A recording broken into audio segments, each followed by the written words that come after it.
Hello student. तो जैसे कि अपन चर्चा कर रहे थे राष्ट्रीय आय के समुच्चयों के बारे में। और इससे पहले अपन पढ़ चुके थे कि जीडीपी क्या होती है, जीएनपी क्या होती है। फिर जीडीपी से अपन ने एनडीपी ज्ञात किया था, फिर अपन ने मार्केट प्राइस पे एनडीपी ज्ञात किया था, फिर अपन ने फैक्टर कॉस्ट पे एनडीपी ज्ञात किया था। इससे पहले अपन पढ़ चुके थे ये। फिर अपन ने जीएनपी की बात की थी, मार्केट प्राइस पे जीएनपी ज्ञात की थी, फिर एनएनपी ज्ञात की थी मार्केट प्राइस पर। उसके बाद में अपन ने एनएनपी फैक्टर कॉस्ट पे ज्ञात की थी। तो इससे पहले इतना राष्ट्रीय आय के बारे में अपन पढ़ चुके थे। अब देखो इसके आगे अपन चलते हैं। अगला जो समुच्चय है राष्ट्रीय आय का वो है निजी आय।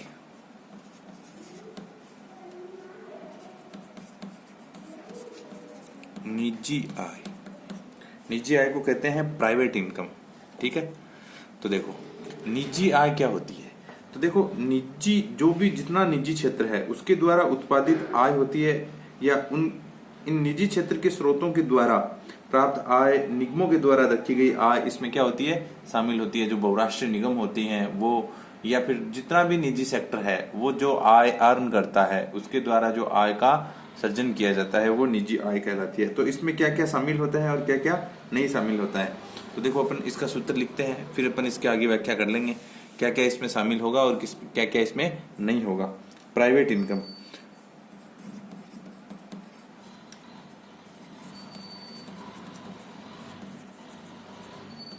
Private income.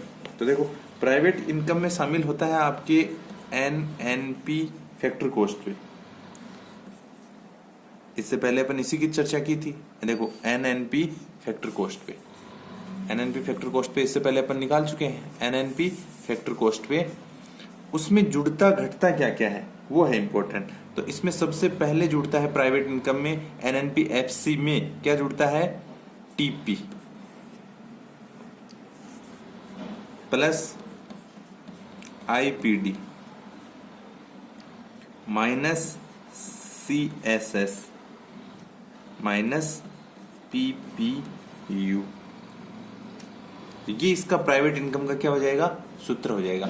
अब देखो ये तो आपको पता है भाई प्राइवेट इनकम क्या होती है, ये बता दिया आपको है ना। निजी क्षेत्र के द्वारा या निजी निगमों के द्वारा जो भी आय अर्जित की जाती है वो सारी प्राइवेट इनकम है। अब देखो इसमें एनएनपीएफसी आप ज्ञात कर चुके हो, आपको पता है एनएनपीएफसी क्या होता है ना, साधन लागत पर शुद्ध राष्ट्रीय उत्पाद। तो एनएनपीएफसी में टीपी, यहाँ टीपी क्या है, तो यहाँ टीपी है आपके ट्रांसफर पेमेंट, स्थानांतरण भुगतान, स्थानांतरण भुगतान इसको बोलते हैं ट्रांसफर पेमेंट, स्थानांतरण भुगतान। अब देखो इंपॉर्टेंट बात यह आती है कि भाई स्थानांतरण भुगतान होता क्या है। देखो स्थानांतरण भुगतान वो होता है जिसके बदले में आप कोई काम नहीं करते हो। जैसे स्थानांतरण भुगतान समझने की दृष्टि से ऐसे हो सकता है कि किसी एक व्यक्ति की आय है और उसने अपना पैसा अपनी बीवी को दे दिया, तो वो क्या हो गया, ट्रांसफर पेमेंट हो गया। या फिर आप बात करते हो स्थानांतरण भुगतान की, बेरोजगारों को जो भत्ता दिया जाता है उसके बदले में वो कोई काम नहीं करते हैं, तो वो एक ट्रांसफर पेमेंट है। अर्थात सरकार का पैसा था, सरकार ने क्या कर दिया उसको बेरोजगारों को, या फिर वृद्धावस्था जो पेंशन है उसके बदले में कोई काम नहीं करवाती है सरकार। तो ये सारे जो पेमेंट है, पेंशन वगैरह होती है, ये सारे जितने भी पेमेंट होते हैं वो सारे किस में आते हैं, ट्रांसफर पेमेंट में आते हैं, स्थानांतरण भुगतान। अब आईपीडी क्या है, आईपीडी होता है सार्वजनिक ऋणों पर ब्याज। आईपीडी ये होता है सार्वजनिक ऋणों पर ब्याज। इंटरेस्ट ऑन पब्लिक डिवेंचर, तो देखो सार्वजनिक जो भी ऋण दिए हुए होते हैं सरकार के द्वारा, तो उनपे जो क्या मिलता है, उनपे जो ब्याज मिलता है उसको आईपीडी कहा जाता है। इंटरेस्ट ऑन क्या बोलते हैं उसको, इंटरेस्ट ऑन पब्लिक डिवेंचर। ठीक है, तो सार्वजनिक ऋणों पर प्राप्त होने वाला ब्याज। सीएसएस, सीएसएस होता है सामाजिक सुरक्षा अनुदान, सामाजिक सुरक्षा अनुदान। ये इसमें से घटेगा, देखो प्राइवेट इनकम में से घट रहा है सीएसएस, तो सामाजिक सुरक्षा के लिए जो भी क्या देते हैं, अनुदान देते हैं, वो सारा का सारा क्या होता है, प्राइवेट इनकम में से घटा है। सामाजिक सुरक्षा हमें कौन देता है, सामाजिक सुरक्षा सरकार प्राप्त करती है, उसके बदले में जो कुछ चुकाया जाता है वो CSS होता है। और PPU, ये PPU होता है जो भी सार्वजनिक उपक्रम होते हैं, सार्वजनिक उपक्रमों के अतिरेक जो लाभ होते हैं, सार्वजनिक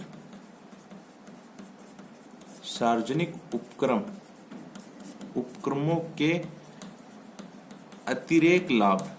अब देखो सार्वजनिक उपक्रम क्या होते हैं? सार्वजनिक उपक्रम होते हैं जैसे सरकार के जो उपक्रम होते हैं, जैसे अपन बात करें तो बहुत सारे ऐसे उपक्रम हैं जो सरकार खुद चलाती है, जैसे बहुत सारे परमाणु बिजली घर हैं वो सरकार के अधीन है, तापीय विद्युत घर हैं वो सरकार के अधीन है, और ऐसी बहुत सारी इकाइयां होती हैं जो सरकार के, जैसे हिंदुस्तान मशीन टाइम्स है, भेल है, कोल इंडिया है। तो ये बहुत सारे उपक्रम हैं, परमाणु ऊर्जा का उपक्रम है, ये सारे के सारे उपक्रम सरकार के अधीन कार्य करते हैं। तो इनको जो अतिरिक्त लाभ प्राप्त होता है वो क्या हो जाता है, इसमें से घट जाता है, क्योंकि वो किस में नहीं आता है, निजी आय में शामिल नहीं होता है, प्राइवेट इनकम में शामिल नहीं होता है। तो ये जो सूत्र बना था प्राइवेट इनकम का, NNPFC प्लस ट्रांसफर पेमेंट जुड़ जाते हैं, IPD जुड़ जाते हैं। IPD होता है सार्वजनिक ऋणों पर जो ब्याज प्राप्त होता है वो जुड़ जाता है, और घट जाता है सामाजिक सुरक्षा अंशदान, वो घट जाता है। और PPU होता है सार्वजनिक जो उपक्रम होते हैं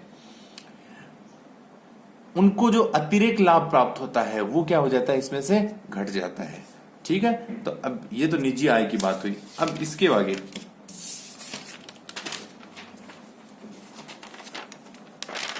इसके आगे 6 नंबर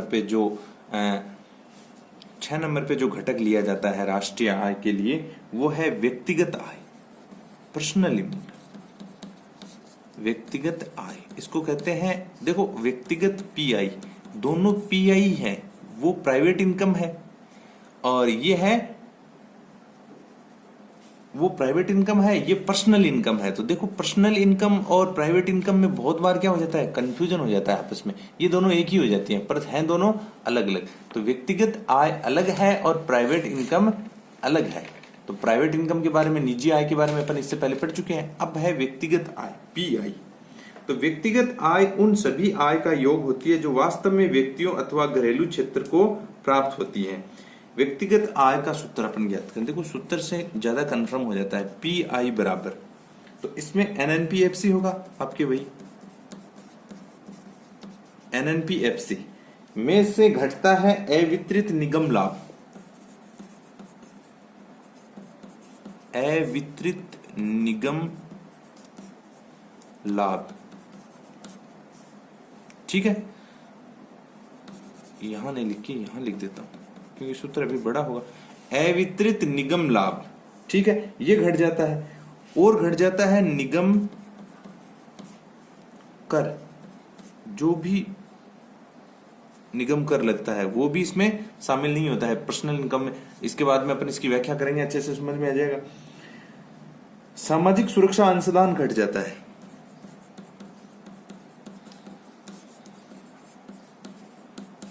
सुरक्षा अंशदान घट जाता है। जुड़ता क्या है, हस्तांतरण भुगतान जुड़ता है।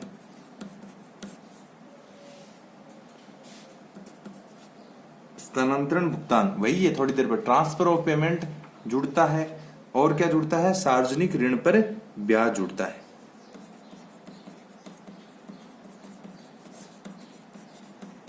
सार्वजनिक ऋणों पर ब्याज, ये जुड़ जाते हैं। तो पर्सनल इनकम शॉर्ट में अगर लिखना चाहें, पर्सनल इनकम का सूत्र क्या हो जाएगा, व्यक्तिगत आय है पर्सनल इनकम।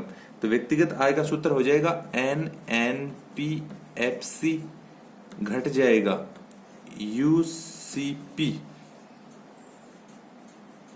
UCP की इंग्लिश में फुल फॉर्म होती है अनडिवाइडेड कॉर्पोरेट जो प्रॉफिट होते हैं। UCP अनडिवाइडेड कॉर्पोरेट, कॉर्पोरेट का मतलब होता है निगम और प्रॉफिट मतलब लाभ। तो ये घट जाते हैं। CT कॉर्पोरेट टैक्स, C का मतलब कॉर्पोरेट, T का मतलब टैक्स घट जाते हैं। CSS वही है जो सामाजिक सुरक्षा के लिए जो अंशदान सब्सिडी मिलती है वो घट जाती है। जुड़ता क्या है, जुड़ता है आपके TP ट्रांसफर पेमेंट, जो स्थानांतरण भुगतान होते हैं वो जुड़ते हैं। और IPD, बहुत ज्यादा डिफरेंस नहीं है, वो थोड़ा सा ही डिफरेंस है दोनों में। IPD ये जुड़ जाता है।